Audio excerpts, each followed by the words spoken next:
창세기 1장 27절 다 같이 읽겠습니다. 시작. 하나님이 당신의 형상대로 사람을 창조하셨으니 곧 하나님의 형상대로 사람을 창조하셨다. 하나님이 그들을 남자와 여자로 창조하셨다. 저희 교회는 세 번역으로 읽습니다. 창세기 3장 6절 한 번 더 보겠습니다. 3장 6절 한 번 더 찾으세요. 창세기 3장 6절.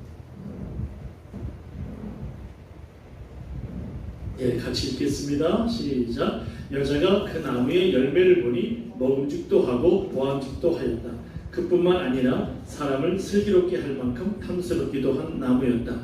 여자가 그 열매를 따서 먹고 함께 있는 남편에게도 주니 그도 그것을 먹었다. 아멘. 요즘에 우리가 신앙의 기초 다지기 계속해서 시리즈로 이제 하나님의 말씀을 함께 듣고 있습니다. 계속해서 하나님은 누구신가 두 주에 걸쳐서 그렇죠? 네, 지난번에 우리 한 군데도 다뤄야 되는데 못 다뤘어요. 그것이 뭐냐면 굉장히 중요한 부분, 삼위일체 하나님을 못 다뤘어요. 전하지는 못했어요. 제가 이 부분을 오늘 전하고 그리고 또 이어나가도록 하겠습니다. 시리즈를 하니까 이렇게 해도 될 것 같더라고요. 너무 이렇게 시간에 쫓겨가지고 그냥 나가면 안 되고 다음 시간에 하면 되니까 이렇게 삼위일체 하나님을 오늘 먼저 전하고 그리고 가도록 하겠습니다. 여러분, 하나님은 우리가 삼위일체 하나님이라 그러잖아요. 그렇죠? 네, 한번 보여주세요. 삼위일체 하나님이라 그러죠? 네, 한번 더 올려요. 자, 이 삼위일체 하나님 들어봤죠? 네, 또 여러분은 삼위일체 하나님을 믿고 있어요. 그렇죠? 그런데 이것을 정확하게 아는 건 쉽지 않은 것 같아요. 사실 저도 하나님 삼위일체 하나님을 정확히 이해하지 못해요. 여러분, 삼위일체 하나님은 신비의 영역이에요. 머리로 이해하는 것이 아니에요. 그런데 성경 말씀에 삼위일체 하나님에 대한 근거들이 정확히 나와 있어요. 그래서 이것은 신앙으로 내가 받아들이는 거예요. 여러분, 하나님은요 세 가지 위격이 있으세요. 그래서 뭐예요? 성부 하나님, 성자 하나님, 성령 하나님이죠. 자, 그런데 잘 들으셔야, 지금 잘 들어야 돼요, 이 부분을. 자, 성부 하나님, 성부는 우리 아버지 하나님이라고 그랬잖아요. 성자는 아들 하나님, 예수님. 그리고 성령은 옛날에는 성신이라고 그랬어요. 성신. 제가 어렸을 때는 찬송가에는 성신이 오셨네, 성신이라고 그랬어요. 거룩한 신. 그래서 이제 성령이라 요즘에는 많이 쓰는데 성령 있죠. 성령 하나님, 영이신 하나님. 자, 그런데 성부는 성자가 아니에요. 성자 하나님은 성령 하나님이 아니에요. 잘 들으셔야 돼요. 성부, 아버지 하나님은 아들 하나님, 성자 하나님이 아니에요. 성자는 또 성령이 아니에요. 그런데 성부는 하나님이셔요. 성자도 하나님이셔요. 성령도 하나님이셔요. 어렵죠? 갑자기 머리가 막 뜨끈뜨끈해지고 열이 막 나오는 것 같아요. 그렇죠? 그런데 맞아요. 자, 성부 하나님 보세요, 여러분. 예수님이 세례 받으실 때 세례요한에게 세례 받고 올라오실 때 하늘에서 하나님, 성부 하나님의 목소리가 들렸어요. 그렇죠? 내 사랑하는 아들이 내 기뻐하는 자다 목소리가 들렸죠? 자, 성부 하나님, 지금 성자 하나님은 지금 세례 받고 올라왔잖아요. 그렇죠? 그러니까 성부는 성자가 아니잖아요. 그렇죠? 당연하죠. 성자도 성령이 아니시고. 그런데 성부도 하나님이시고 성자도 예수님도 하나님이시고 성령도 하나님이세요. 자, 어떻게 알 수 있나요? 성경에 하나님이라고 나와 있어요. 자, 요한복음 1장 1절에 태초에 말씀이 계셨다. 이 말씀이 하나님과 함께 계셨는데 말씀이 하나님이다. 자, 태초에 말씀이, 사도 요한은 예수님을 전할 때 예수님을 로고스, 말씀으로 전했어요. 말씀. 특별히 그 개념이 로고스의 개념이 헬라 사람들이 이해하기 편하기 때문에 그렇게 말씀이 계시니라 하나님과 함께 계셨다. 하나님 성부 하나님과 말씀이 함께 계셨다. 그런데 그 말씀 예수님이 하나님이시니라 이렇게 말씀드렸어요. 신기하죠? 그러니까 예수님이 하나님이에요. 그렇죠? 성부도 하나님이시고 예수님도 하나님이시고 그리고 성령도 하나님이시고 왜요? 창세기 1장에 보면 하나님의 신이 수면에 운행하십니다. 하나님의 영이 수면에 운행하십니다. 하나님이십니다. 그래서 삼위일체는 내가 이해해가지고 되는 게 아니고 성부 하나님이 하나님이시고 성자 예수님도 하나님이라고 성경에 나와 있고 성령도 하나님의 영이시라고 하나님이라고 나와 있기 때문에 우리가 하나님으로 알고 있는 거야. 자, 이해되셨죠? 성경에 하나님이라고 나와 있기 때문에. 자, 그런데 우리가 잘못하는 게 뭐냐면 그러면 신이 세 명이신가? 이게 삼신론이에요. 삼신론. 트라이티즘이라고 하죠. 트라이티즘.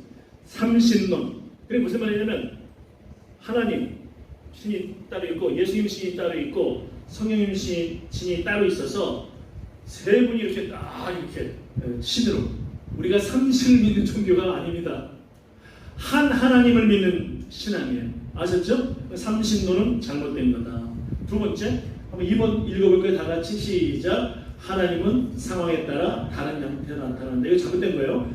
이게 양태론이라는 건데 이게 뭐냐면 때려 여러분 이런 해석을 들어보셨나요? 제가 어렸을 때는 부흥사 목사님들 오시고 간혹 제가 어렸을 때는 이런 식으로 설명도 있었던 것 같아요. 태양이 있고 빛이 있고 태양에는 또 열이 있고 근데 다 태양이라는 거예요. 그렇게 양태적으로 다르게 나타났다. 이 양태론인데 이거 잘못된 거예요. 잘못된 거예요. 또 저도 사실은 때로 좀 이해를 쉽게 하기 위해서 그렇게 좀 생각한 게 있었는데 그게 사역의 어떤 일들의 나눔 이런 것으로 저도 예를 들어서 제가 교회에서는 목사고 집에서는 아빠고 제 아내한테는 남편이고 이런 식으로 제가 한번 이해를 한번 저도 가져본 적이 있었는데 이것도 정확한 게 아니에요. 이것도 사실은 양태적 개념 잘못된 개념이에요. 이것도 왜냐? 하나님은 확실히 세 위격이 있으세요. 하나님의 위격, 하나님의 또 예수님의 위격, 성령님의 위격. 그래서 인격적인. 그런데 제가 예를 들어서 교회에서 목사고 집에서 아빠고 아내한테는 남편이고 이건 저는 한 인격이잖아요. 그렇죠? 사실 분명히 세 위격을 가지고 계신 분이시거든요. 그래서 삼위일체를 제대로 해석하기 쉽지 않지만 페리코레시스라는 말이 있어요. 헬라어로. 이것은 뭐냐면 서로 안에 하나님, 서로 하나님, 그러니까 예수님 안에 하나님, 성부 하나님이 내주하시고 함께하시고 삼위 연합되고 통일되어 있다. 이렇게 신학자들이 옛날부터 해석을 했어요. 그런데 이것을 쉽게 말해볼게요. 삼위일체를 저는 가장 쉽게 설명한 신학자 이야기는 전 뭐였냐면 원이 있잖아요. 한 원이 있죠. 원이 원을 딱 그려요. 정확하게 딱 허물게 원을 그려요. 이 원이 성부 하나님. 그러면 성자 예수님은 누구냐? 1.1에게 틈도 없이 아주 완벽하게 오차가 없이 그 다음에 딱 맞는 분이 예수님. 그 다음에 또 1점 어떤 오차도 없이 아주 정확하게 딱 맞는 분이 성령님. 그래서 하나님은 한 분이시다. 이분이 삼위일체 하나님입니다. 이렇게 해석하신 걸 봤는데 저는 이것이 가장 하나님에 대한 정확한 것 중에 하나가 되지 않을까 저는 그렇게 생각을 합니다.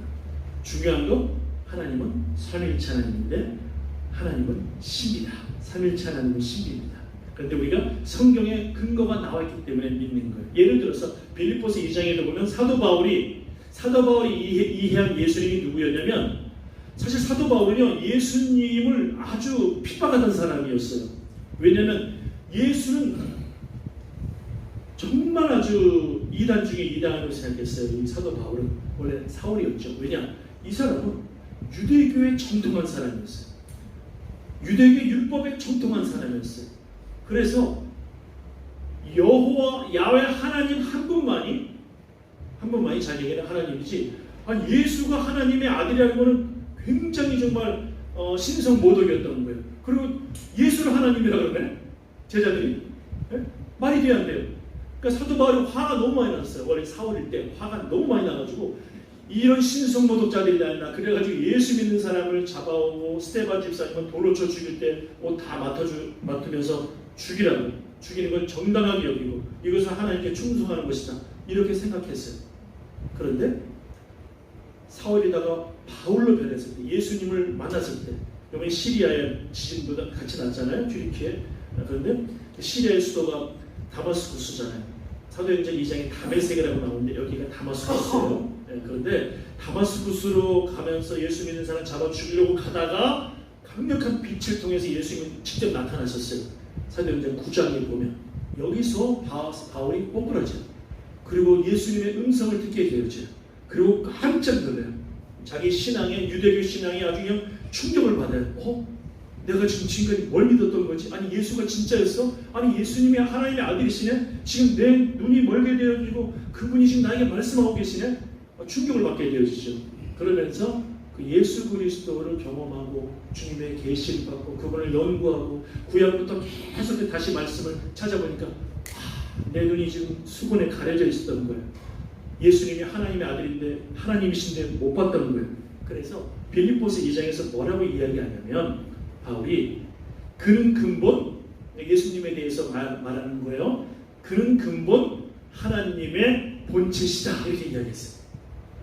하나님의 본체시다. 무슨 말씀인지 아시겠죠? 그러니까 성경에 그렇게 근거가 나와 있어서 삼위일체를 우리가 믿고 있는 거예요. 이렇게. 자, 삼위일체에 대해서 우리가 먼저 다뤘습니다. 여러분들 아마 많은 완벽한 이해 되지 않아도 삼위일체 하나님이시구나 이것을 이제 더 정확하게 알게 됐을 거예요. 자, 이제 이어서 오늘 사랑 그리고 죄 이 부분에 대해서 이제 말씀을 전하고자 합니다.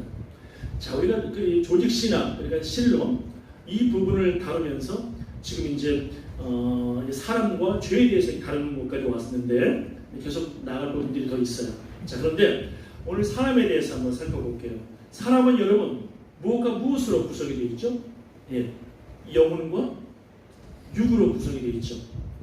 때로 데살로니가전서에서 사도 바울은 또 3분법, 2분법이 아니고 3분법으로 이야기하기도 해요. 영과 혼과 육으로 나눠져 있다 이렇게 이야기하기도 해요.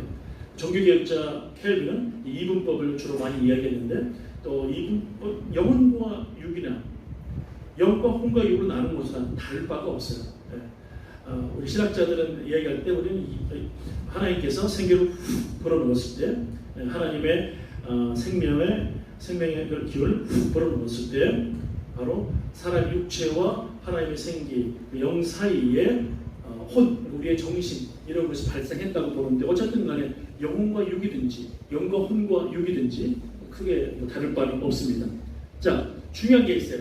사람은 무엇에 따라 창조되었어요? 이게 중요해요. 무엇에 따라 창조되었어요? 하나님의 형상에 따라 창조되었다. 하나님의 형상. 어떤 분들은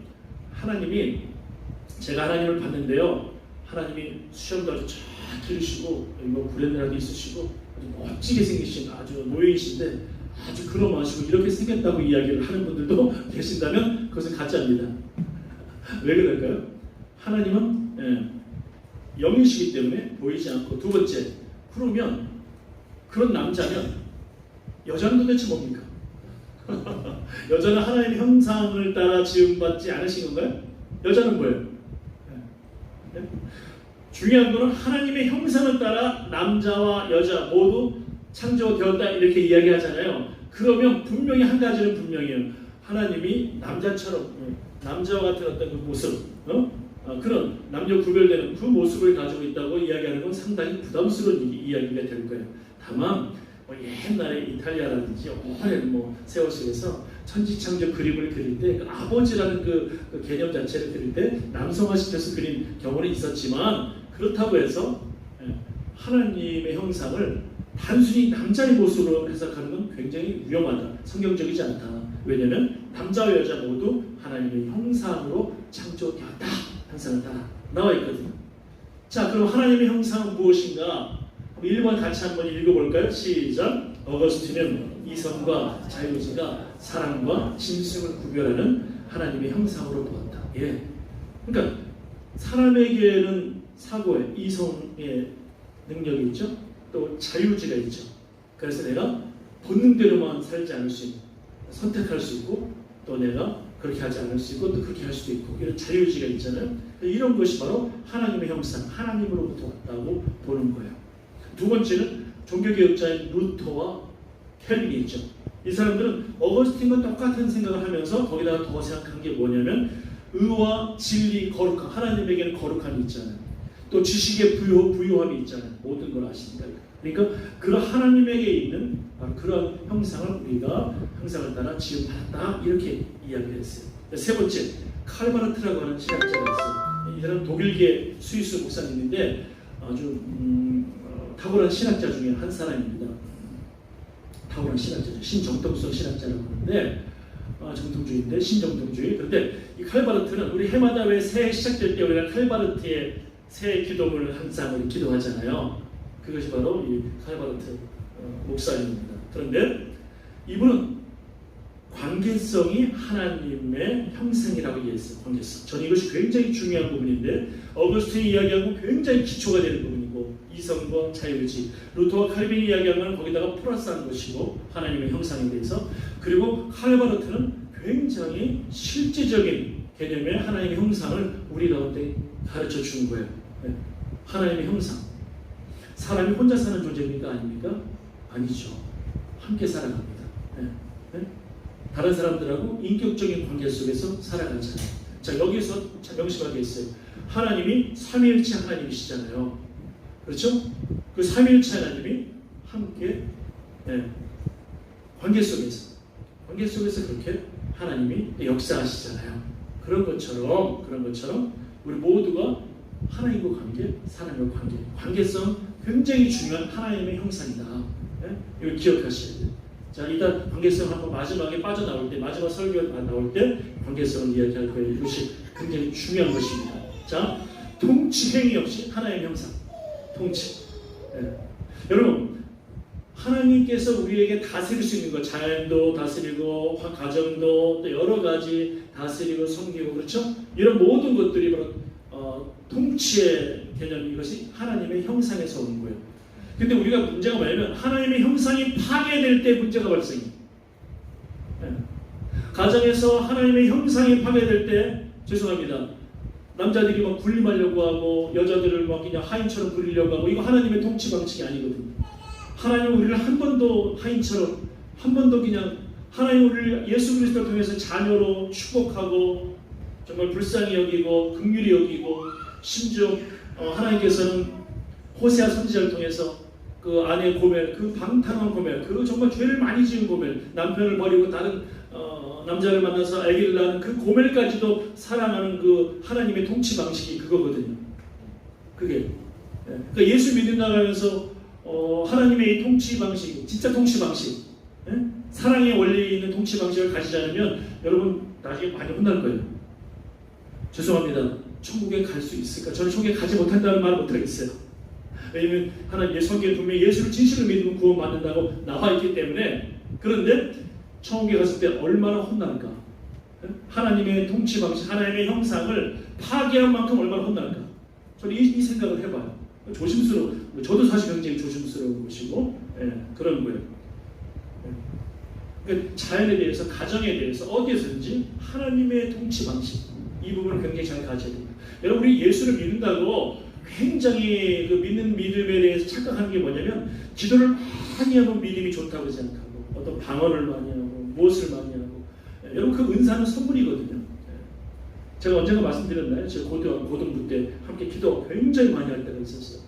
저도 방언받고 친구도 방언받고 막 혀가 꼬부라지는 걸 어떻게 해요? 이거 할수록 주체 안 되는 걸 어떻게 할 거예요? 그런 역사가 있어요. 그런 역사가. 그런데 그거 받았다고 막 건방 떨고 그런 애들은 지금 교회 안 나가요. 교회 안 나가. 예수 안 믿어요.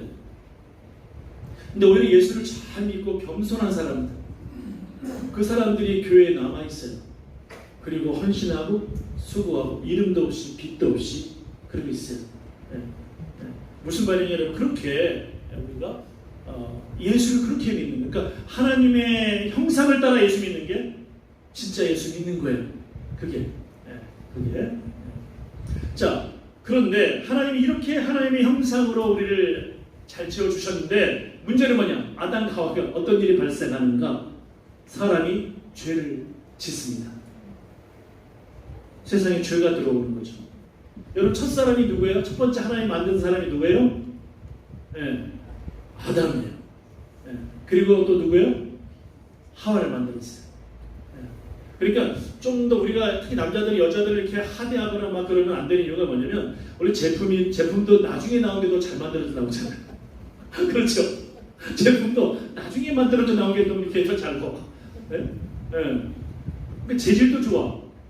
우리 남자는요, 아담은요, 하나님이 흙으로, 사실은 먼지, 그거로 만든 거예요. 참 하나님 정말 왜 이렇게 만드셨는지, 왜 먼지? 근데 여자는 뭐예요? 본차이나 뼈를 가지고 만들었어. 이게 재질도 안 좋아. 남자가 더 안 좋아. 여자가 더 좋아요. 나중에 만들어진 더 완성된 게 사실은 하와죠. 저는 그래서 아주 강력한 자, 더 탁월한 자를 유혹하면 덜 탁월한 자는 넘어가니까 하와를 먼저 이 마귀가 뱀이 유혹한 것이 아닌가 하는 생각도 해봐요. 그런 생각도. 어쨌든 이제 범죄를 하게 되어집니다. 뱀에게 속습니다. 하나님이 분명히 말씀했거든요. 선악을 알게 하는 나무의 열매를 먹지 마. 다 먹을 수 있다. 다 줄게. 이것만 먹지 마라. 근데 그것마저 먹겠다는 거예요. 사람이. 하나님이 다 준다. 이것만 지켜줘라. 나는 하나님, 너는 사람인 거, 피조물인 거 기억해야 된다. 그거 하나님이 그것만 좀 구별해달라고 하는데 우리 가끔 선을 넘지 말라 그러잖아요. 선을 확실히 넘어버리는 거죠. 이렇게 선을. 그래서 이제 사람이 죄를 짓게 되었죠. 근데 여러분, 사람이 죄를 지은 이유가 뭘까요? 무엇 때문에 선악을 알게 하는 나무의 열매를 먹은 걸까요? 탐욕입니다. 탐심이에요. 탐욕이에요. 탐욕. 사탄의 유혹의 내용은 뭐냐면 내가 이거 먹으면 사람이 하나님과 같이 된다. 하나님의 지혜를 갖게 된다. 이렇게 속이는 거예요. 참요. 그러니까 하나님과 같이 되니까 얼마나 좋아요. 요즘에 뭡니까? 요즘에 챗 GPT인가요? 뭐 난리도 아니죠. 뭐 지금 구글이라든지 이런 쪽에 다들 뭐 지금 막 초비상이 걸렸죠. 인공지능 굉장히 탁월합니다. 얘가 머리가 얼마나 좋은지 엄청난 데이터를 다 지금까지 어느 누구도 어느 AI도 가져보지 못했던 인공지능 어느 것도 가져보지 못했던 수많은 데이터를 가지고 있고 그래서 얘가 보통 애가 아니에요. 얼마나 머리가 좋은지 이렇게 해요. 우리 교회 일본 분들도 몇 분 계시잖아요. 얘가 머리가 되게 좋아. 독도가 어느 나라 땅이냐 그러면 다 어떻게 되냐면 독도는 한국의 근처에 있는데 뭐 요즘 일본하고 이렇게 서로 분쟁 중이다. 또 뭐 다케시마라고도 불린다. 예를 들어서 이런 식으로 아주 굉장히 추진되지 않으려고 하면서 이렇게 하면 나를 AI를 아주 우습게 보겠지. 그래가지고 많은 정보를 데이터를 제공하고 객관성을 보여주려고 뭐 이런 식으로 접근을 합니다. 보통 애가 아니에요. 그래서 제가 어떤 걸 물어봤더니 보통 탁월한 애가 아니에요. 근데 아직 이 정도가 탁월한 게 아니라 그러는데 앞으로 더 탁월해진다 그러거든요. 더 탁월해진대요. 야, 그러면 얘가 얼마나 탁월해진다는 거예요 도대체. 지금도 엄청난 애인데 구글을 치면은요 그거에 대해서 땡띵띵 나와서 그걸 딱 치고 들어가게 돼 있어. 클릭해서 돈을 벌려고. 근데 얘는 그런 거 안 해. 한 번에 정보를 더 많은 정보를 준단 말이에요. 무서운 애죠. 무서운 애입니다. 지금 여러분들 뭐 어쨌든 문명 안 사용할 수 없으니까 가입하시고 로그인 하세요. 써야지 어떻게 하겠어요. 그래도 우리는 사람이고 너는 로봇이야. 너는 인공지능이야. 이 정도밖에 되지 않으니까 아직은. 그런데 많이 탁월해지겠죠. 그러나 제가 드리고 싶은 말씀은 뭐냐면 인간은 끊임없이 그렇게 하나님 자리로 올라가려고 할 거예요. 근데 제가 예언할게요. 확실하게 예언할게요. 그 어느 인공지능도 하나님의 자리에 올라갈 수가 없어요. 절대 인공지능이 올라갈 수가 없어요. 하나님 보고 계시잖아요. 네. 바벨탑은 언젠가 무너진다는 거예요. 하나님이 계시잖아요. 하나님은 하나님의 자리에 굉장히 단호하세요. 근데 왜냐하면 그래야 사람이 피조물이 행복해지기 때문에 그래요. 세상의 통치자들은 자기의 권력을 뺏길까봐 그 탐심에 피를 불러오잖아요. 하나님은 그런 분이 아니에요. 우리가 그 피를 불러오는 불행함을 겪을까봐 하나님이 사람의 자리, 피조물의 자리를 지키도록 하나님의 자리를 굳건히 하시는 분이세요. 하나님은. 네? 그런데 사람의 모든 죄의 원인은 탐심과 탐욕이다. 네? 이게 가장 큰 죄악이다. 여러분 꼭 기억하세요. 네? 모든 죄는 다 탐심에서 옵니다. 여러분 아담과 하와가 거기에 무너졌기 때문에 여러분 꼭 기억하세요. 여러분 죄는요 분명히 사람의 잘못이죠. 하나님 잘못입니까? 누가 그러더라고요. 하나님이 왜 선악을 알게 하는 나무의 열매를 따먹게 하셔가지고 그 나무를 만들어가지고 왜 먹게 하십니까? 막 이러는데 여러분 그 악은요 하나님이 만드셨어요. 악을 어느 불가지론자들 이렇게 어느 예수 안 믿는 무시하는 자들하고 제가 이제 여러분 절대 유튜브 같은 걸 조심하시길 봐야 되는데 왜냐면 잘 걸어낼 수 있는 능력이 여러분이 많이 있다고 제가 생각하지 않기 때문에 저는 이 사람 저 사람 걸 다 보지만 그 문제를 체크해내고 나중에 기회가 되면 제가 우리 청년들이나 이렇게 같이 우리 영상을 통해서 이것이 어떤 것이 문제인지 뭐 그런 거 더 나누고 싶은데 뭐 그럴 때가 올 거라고 생각을 해요. 그런데 이 예수 무시하는 자들은 하나님이 악을 만들었다고 이야기하는 분들도 있더라고요. 불가지론자 이런 사람들이 하나님이 악을 만들었다고. 그래서 논리를 피는데 거기에 수많은 사람들이 댓글로 그 하나님은 가짜다, 신은 뭐 인간의 나에게서 믿는 것이다, 뭐 별 희한한 소리들 맞다 하면서 뭐 교회는 뭐 이렇다 저렇다 뭐 교회 욕 많이 하잖아요. 쫙 달려있더라고요. 네. 여러분 하나님은 악을 만드신 적이 없어요. 네? 지난번에도 말씀드렸죠. 어거스틴이 그런 얘기 했잖아요. 악은 선의 부재로 악이 있는 것이다. 선이 없을 때 하나님은 선하신 하나님이라고 배웠죠. 선이 없을 때 그 자리에 악이 들어오는 거예요. 하나님이 안 계신 자리. 이것을 기억하셔야 돼요. 바로 사람이 죄를 지었고 사람을 통해서 악이 생겨나는 거죠. 자, 그러면 죄는 분명히 사람의 잘못이다. 왜? 하나님께서 하나님의 형상 가운데 있는 것 자유의지를 주셨거든요. 하나님이 자유의지를 주셨어요. 우리에게, 사람에게. 여러분, 하나님이 차라리 우리를 로봇으로 만드시지 왜 자유를 주셨나? 여러분, 이거 참 슬픈 이야기예요. 저는 그렇게 살고 싶지는 않아요. 그렇게 살고 싶지는 않아요. 하나님이 자유의지 주신 게 때로는 내가 때로는 무너질 때가 있어서 하나님 앞에서 죄송하지만 그래도 감사해요. 왜? 하나님은 안정장치를 주셨잖아요. 뭐예요? 예수 그리스도의 보혈을 통해서 새로워질 수 있도록 예수님을 보내주셨잖아요. 그것까지도 하나님의 사랑인데 자유주의는 뭐냐면 하나님의 형상을 따라서 나에게 하나님의 형상을 나눠주신 거거든요. 나를 신의 자리로 하나님의 자리에 초대해 주신 거예요. 자유주의는 굉장히 중요합니다. 고대 어떤 신들이 메소포타미아 지역에 어떤 신들이 이렇게 인격적인가요? 여러분 신들은요 고대 신들을 보면 다 인간을 쉽게 생각합니다. 인간이 피 흘리는 걸 쉽게 생각합니다. 인간의 목숨을요 파리 목숨 같이 생각을 해요. 사람의 목숨 가지고 피 가지고 장난하고요. 신들은요 사람이 노예예요. 당연한 거예요. 그것을 이어받은 자들이 파라오라든지 절대 통치자들이었던 거예요. 그래서 그렇게 피라미드를 짓다가 그 수많은 사람 죽어가도 당연한 거예요. 스핑크스 만들다가 뭐 노동력들 죽어간다 당연한 거예요. 거기에 대해서 뭐 눈물도 없고 당연한 거예요. 통치자들, 신의 대리자들, 왕들, 그 거짓 신들은 다 이렇습니다. 근데 하나님은 그렇지 않아요. 하나님의 형상을 따라 우리가 하나님의 자리에 초대해 주시는 거예요. 하나님의 아들로 따로 초대해 주시는 거예요. 그러니까 자유의지는 굉장히 중요한 하나님의 형상 안에 있는 건데 축복이죠. 때로 우리가 그것 때문에 때로 정말 지키려다가 무너지는 분들도 있을 거예요. 하지만 그럼에도 불구하고 그 자유를 주시는 너무 큰 축복이에요. 점점 예수 믿으면 점점 신앙이 깊어지면 깊어질수록 내 자유의지가 주님을 닮아가게 돼요. 주님을 따라가게 돼요. 이게 얼마나 큰 축복이에요. 너무너무 큰 축복이죠. 그래서 주님께서 주님을 더 따라가면 주님이 주시는 그 자유주의 안에서 주님의 관계성 속에서 깊은 은혜들을 주시고 더 큰 사랑을 경험하게 해주시고 그런단 말이에요. 감사한 거죠. 때로는 정말 우리가 주님을 따라가려다가 이 자유주의를 잘못 사용해서 무너질 수도 있어요. 여러분, 그러나 그럴 때 정말 주님 십자가 바라보면 주님께서 다시 예수의 피로 회복시켜 주세요. 이것이 은총이에요. 자, 그럼 죄를 지은 후에 아담과 하와는 어떻게 되었나? 이게 굉장히 중요한 부분이에요. 굉장히 중요한 부분. 아담과 하와 어떻게 됐죠? 1번 같이 읽어볼까요? 시작. 하나님과 이게 큰 문제예요. 하나님과 친밀한 관계가 깨어진다.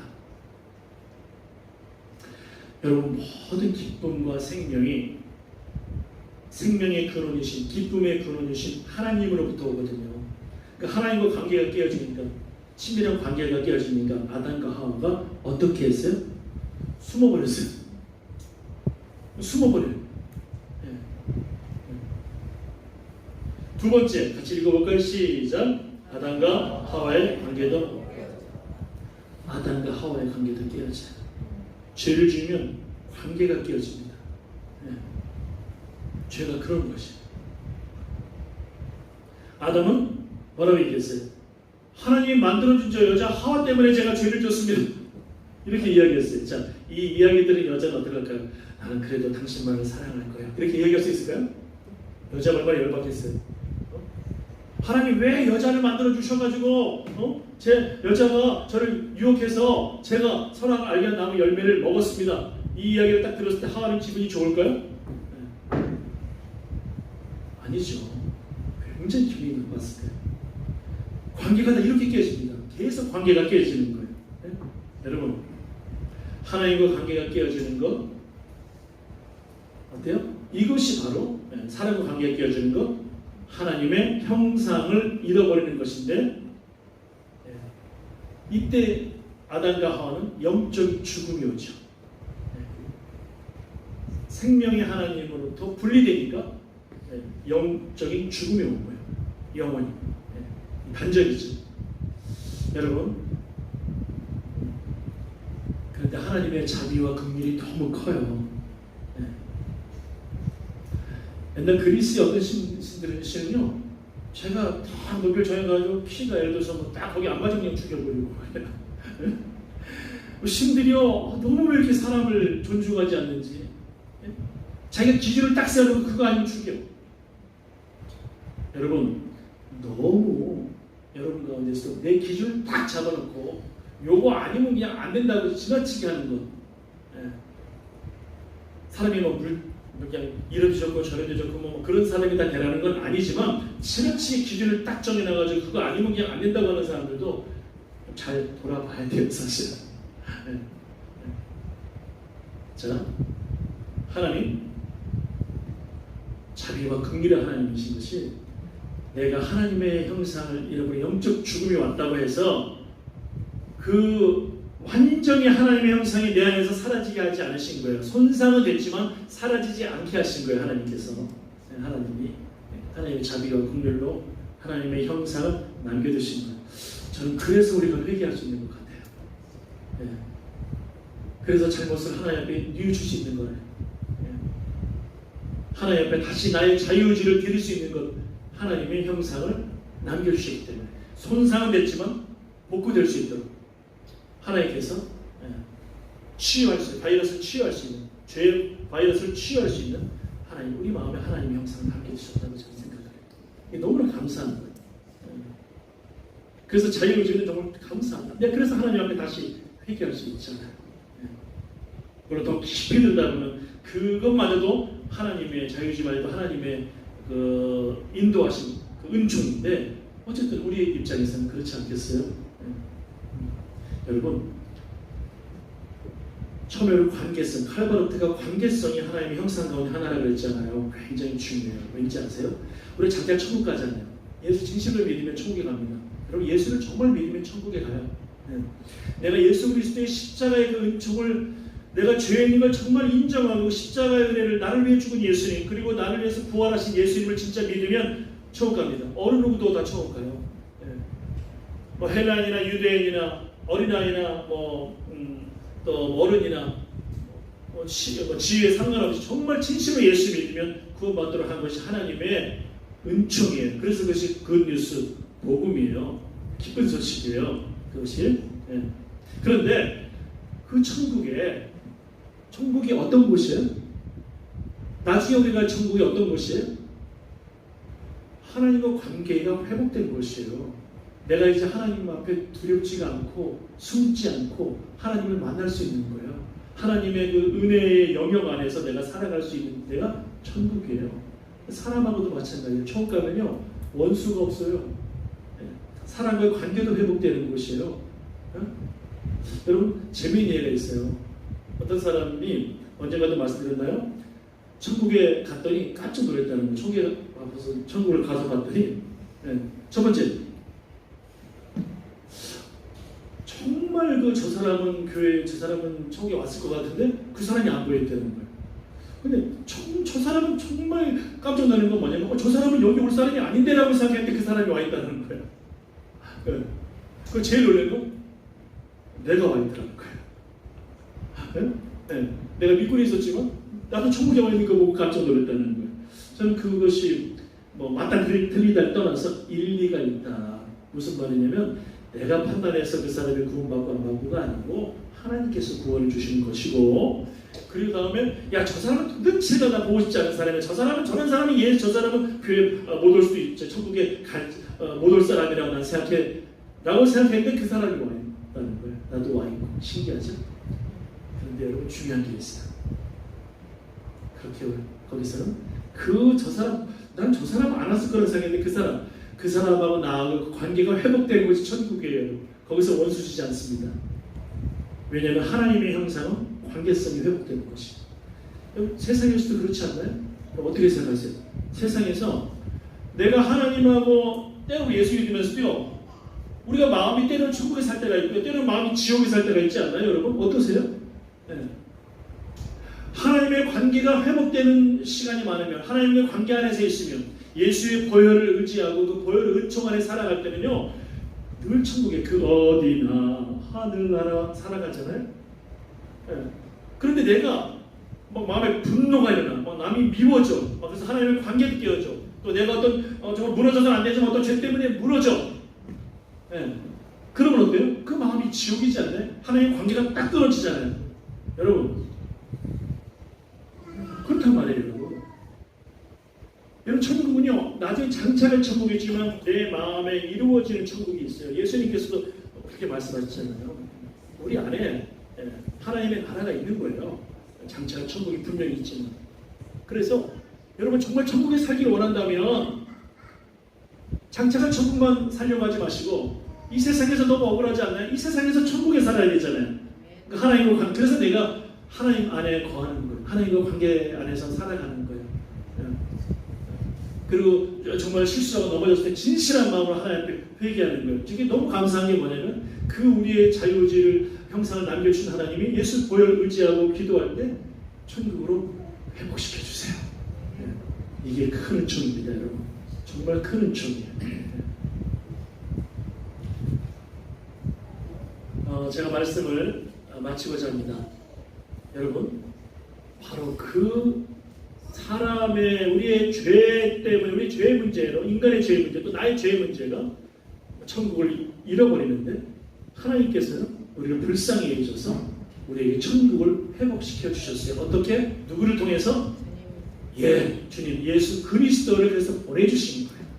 그래서 예수 그리스도를 보내주신 거예요. 우리 힘으로 안 되니까, 내 힘으로 불가능하니까 예수님을 보내주신 거예요. 세상에 한 사람이라도 두 사람이라도 자기 힘으로 그 천국을 회복하고 천국에 살아갈 수 있다면 예수님이 오시지 않아도 되셨을 거예요. 그 가능성이 사람에게 있었다면. 근데 모두 사람이 죄를 범하였으면 하나님의 영광에 이르지 못하더라. 로마서에 있는 말씀처럼 어느 누구도 할 수 없어서 예수님을 보내주신 거예요. 내 힘으로 안 되니까. 그래서 예수님을 통해서 천국을 회복시켜 주셨다.